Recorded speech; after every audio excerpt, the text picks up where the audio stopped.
Ready for racing, race number 7, and they're off.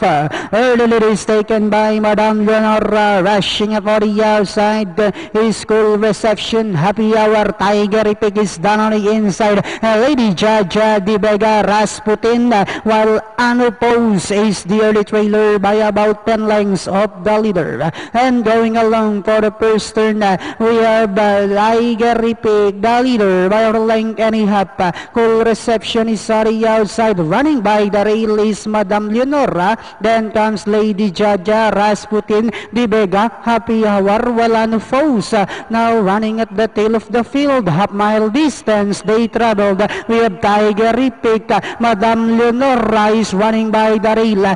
3 lengths for the back. In third comes Cool Reception, Rasputin, Lady Jaja, Di Vega. Then next on that is Happy Hour, while Anupose still racing in less than a 4 turn. We have Tiger Epic maintaining a length lead.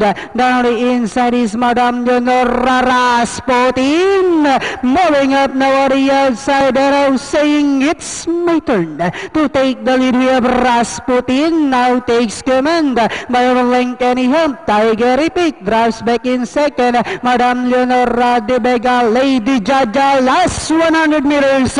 We have Rasputin now by about 4 lengths over Tiger Epic. And finally, we have Rasputin. Second is Tiger Epic, Madame Leonora, Lady Jaja, Di Vega. Rasputin. Ha? Ang ating winner dyan. 453. Datingan natin.